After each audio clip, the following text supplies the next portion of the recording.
with Erik Kimerer. How's it going? Can you tell us what you do and the work you have done? I am a voice actor, and I have voiced in a lot of anime and video games, such as Toradora, where I was Ryuji Takasu, Alibaba in Magi, the Labyrinth, and Kingdom of Magic, 2 separate seasons. Excel World, I was Haruyuki Arita. Sword Art Online, I was Ducker, and I've been in a couple of video games such as Inazuma 11, where I was Mark Evans, Skullgirls, where I was a Black Egret, and I was also in Heroes of New Earth as Joven Glacius. Oh, and recently also, should probably plug these, I was announced as Biscuit Griffin in Mobile Suit Gundam Iron Blooded Orphans and Takeshi Aiza in Your Lie in April, 2 dubs that are coming out from very popular shows of the last year, and I'm really excited to be a part of. How did you get into anime voice acting? Anime voice acting I was always a fan of anime growing up. I watched the Toonami block after school, Sailor Moon, Dragon Ball Z, all that stuff. And there was a newsletter that went out for a local convention, SakuraCon, telling us about a local Japanese voice actress, Rune Sasaki, who came over from Japan to Seattle and was looking to teach students in the Japanese method of voiceover. And I, again, had always been a fan and never really considered it a career choice. But after that, I was hooked and did all I could to learn more about the business, to network outward, and eventually, after I graduated college, I moved down here to start working professionally. What was the first anime character did you do, and from what anime? The first anime character I did, it's hard to place an official one. I think the official first character I did was Hamaguchi for the OVA of Mahoromatic, which was released, I believe, in 2012 or 2011. And Hamaguchi was originally voiced by Dave Wittenberg, and they were doing the OVA years after the show had been released. So they called me in for that. And I think that's the first named character. Otherwise, I've been doing incidentals for a long time. You can always catch me in backgrounds of early shows that I was on. I think 2009 or 2008, my very first ever thing was I was in the Walla session, and Walla is background characters, basically filling in background noise, crowd noise, stuff like that. I was in the Walla session for Moribito, I think it's called, The Spirit Within, or something like that. It was something that aired on Toonami a while back, but there is one scene in there that is officially my earliest recorded work. Can you tell us the troubles and challenges of being a voice actor? The troubles and challenges of being a voice actor, I think it's just the fact that you have to keep the momentum going in voiceover. In this kind of career, this kind of freelance, fast-paced industry where you are not the one making the choices of your career, you're the choice that gets made. You're auditioning amongst a sea of thousands. It's setting yourself apart, and it's keeping that momentum going. Because one saying that I picked up early on from, I forget who said this, but it was in a documentary about voiceover. They said, if you're not moving in this industry, you're sinking. And I think that's very apt. You have to keep going, keep finding the next thing to do.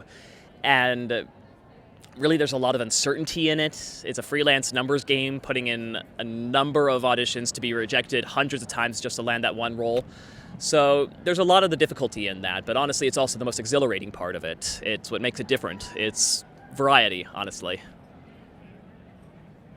How did you feel when you came to events like this and realized that people know who you are and you have fans?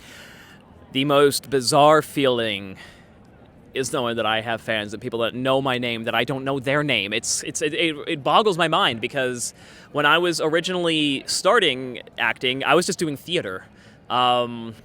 So doing theater out of college, out of high school, the only audience I would have would be the locals, my family, my friends, my classmates, and stuff like that. So now the fact that I have Blu-rays that people in Washington, D.C. and New York have, that they know what I'm doing, is a completely different, it's an expansion that I can't fathom. It's out of my mind right now. And I was a fan, honestly, to begin with. Again, I started attending. You can tell I speak English for a living. I started attending SakuraCon way before I started voiceover, and I even volunteered for a couple of years. So being on both sides of the autograph table, it's definitely a perspective not everybody gets.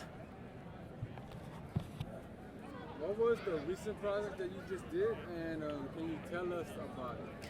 Yes, actually, 3 recent projects were announced within the past month. One of them was Biscuit Griffin in Mobile Suit Gundam Iron-Blooded Orphans, which is I love Gundam. I've watched Gundam on Toonami when I was growing up, and I caught a lot of the early ones, but this is probably one of my favorite Gundams so far. And I don't say that just because I'm in it, but because it's a really good story. I'm really excited to be a part of it, and as such a fun an interesting character as Biscuit. He's the fat kid, unfortunately, so I'm waiting for him to get killed off. But we'll see. Gundam has been pretty good about not killing off their characters, not going full George R.R. Martin this season. And then the other anime was Takeshi Aiza from Your Lie in April, which was a popular rom-com, or not even a comedy, it's just a popular romance show from last year. It was... I don't really know how to describe it. It is very emotional. It is very visceral. I would really recommend checking it out if you're a fan of romance animes. And the last thing that was announced recently was Kizumonogatari, the audiobook. This is a different project. I've never done an audiobook before, and let alone they've never really done an audiobook for a translated light novel. So this is something new that was recently announced, and I will be playing the role of the narrator. And again, very different. This is not your typical audiobook where it's just one person. I will be playing the role of the narrator, aka Koyomi Adadagi, whereas we will have 2 other people. Christina V will be playing Kishot and let's see if I can say this name properly. Kishot Asarara Orion Heart Underblade. It's a mouthful to say, and we tripped on it in the booth many times. And then Keith Silverstein will be joining us as Oshino, Meimei Oshino, and a couple of the other characters in the background, Guillotine Cutter and Episode. So again, check that out. It's probably the closest the Gatari series will get to an English dub right now. If people wanted to get more info and updates on you, where can they go? They can go to Twitter, where I'm on as Kimerer, Ekimerer. I am also on Facebook. You can find my fan page under Erik Scott VO, and that's Erik, and Scott with 2 T's, VO. And then also, another fun thing I've been doing kind of to interact with people is I have been streaming off of Twitch every so often, and I will announce on either Twitter or Facebook whenever I'm doing that. And I just play video games, and there's a chat going on, and I just interact with fans. It's always just a fun time.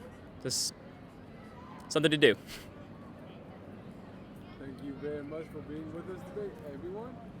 Scott Kimerer. Thank you very much.